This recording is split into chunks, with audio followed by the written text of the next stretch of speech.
അമ്മേ ശരണം. ഇത് നമ്മൾ നിന്ന റൂമാണ്. ബാബ ഇൻഡസ്ട്രീസിലായിരുന്നു നമ്മൾ നിന്നത്. നല്ല റൂം തന്നെയായിരുന്നു.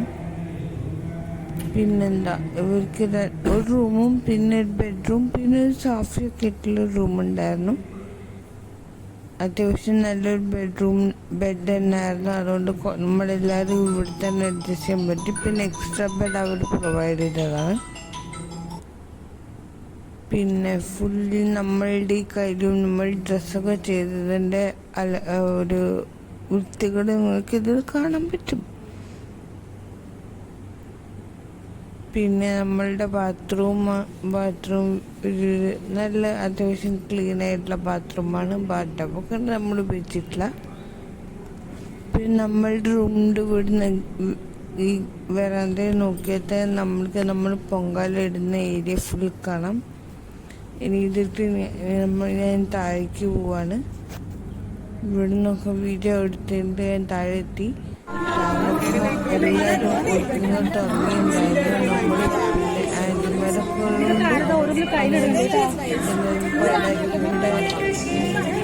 ചട്ടിയൊക്കെ ഒരുക്കി വെച്ച് നല്ല ഭംഗിയിൽ നല്ലോണം ഒരുക്കി സെറ്റാക്കി വെച്ചിട്ടുണ്ടായിരുന്നു. പിന്നെ ഗണപതിക്ക് വെച്ചൊരു കാണാം. അതിൻ്റെ പഴവും പിന്നെ അവരും ശർക്കരയൊക്കെ ഇട്ട് നമ്മൾ നോക്കും. പിന്നെ നമ്മൾക്ക് അരി കഴുകാനൊരു കുഞ്ഞു പാത്രം വേണം. അതൊക്കെ എടുത്ത് റെഡി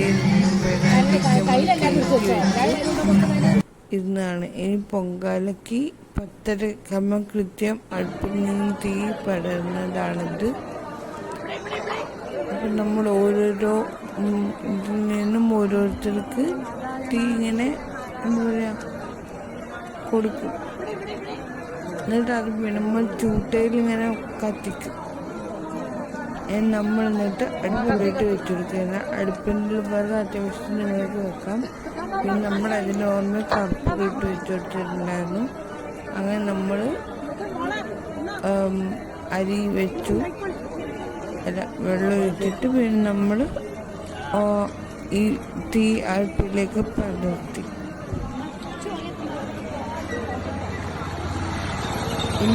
ഇനി ഈ വെള്ളം തിളച്ച് കഴിയുമ്പോൾ നമ്മൾ ഇതിനകത്തോട്ടേക്ക് നമ്മൾ കഴുകി വെച്ചിട്ടുള്ള ആ അരിയിടും. ഈ അടുപ്പ് കത്തിക്കാൻ നമുക്ക് നല്ല കാറ്റായിരിക്കും. അത് നമ്മൾക്ക് ഭക്തരെ നമ്മൾ വിചാരിക്കുന്നത് ദേവി ആ ടൈം വരുന്നതാണെന്നാണ്. പിന്നെ വെള്ളം തിളക്കുമ്പോൾ നമ്മൾ അരിയിട്ട് അരി വെന്ത് പൊങ്ങി വരും. എന്നിട്ട് ആ വെള്ളം തൂക്കും. ഇങ്ങനെ ഓരോരോ ദിശകളുണ്ട് ഇതിന്. മുമ്പോട്ട് മാറാനും പിന്നോട്ട് മാറാനും ഇങ്ങനെയൊക്കെ ഉണ്ട്. അതിനൊക്കെ എന്തൊക്കെയോ ഐതിഹ്യങ്ങളുണ്ട്. പിന്നെ ഇത് മറന്നു കഴിഞ്ഞാൽ നമ്മൾ പിന്നെ ബാക്കി പണി ചെയ്യുക.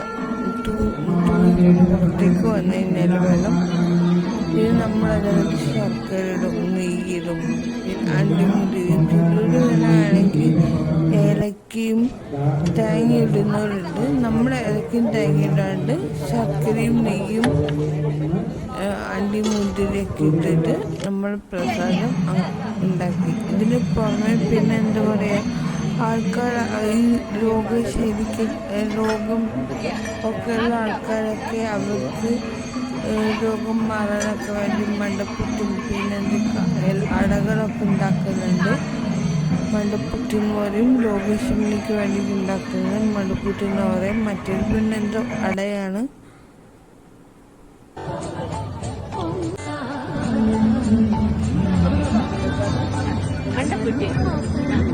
അത് പയറ്, അരി, ശർക്കര, ഏലക്ക എടുത്ത് കേട്ടോ.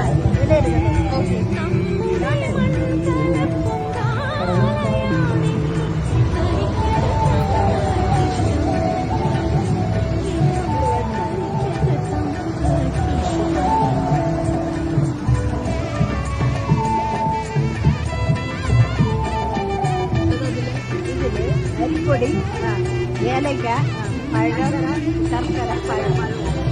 കഴിഞ്ഞപ്പോൾ നമ്മൾ റൂമിലേക്ക് പോയി. പിന്നെ 2:30 വന്നിട്ട് 2:30 അമ്പലത്തിൽ നിന്ന് പുലികളെ കൊടയിൽ നിന്ന് അമ്പലത്തിൽ പുലികളെ കൊണ്ടു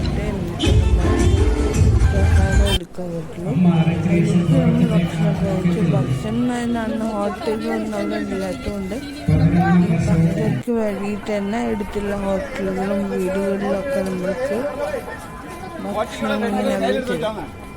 ഇത് നമ്പൂതിരി വന്നിട്ട് കുഞ്ഞിളം പാടുകയും നമ്മൾ എന്നിട്ട് നമ്പൂതിരിക്ക് ദക്ഷിണയായിട്ട് എന്തെങ്കിലും പൈസ ഇട്ട് കൊടുക്കും.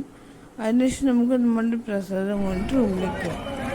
അങ്ങനെ നമ്മൾക്ക് നമ്പൂതിരിയാണ് കുഞ്ഞിളൊക്കെ കൊണ്ട് ദക്ഷിണ കൊണ്ട് നമ്മൾ റൂമിലേക്ക് തിരിച്ചു വന്നു.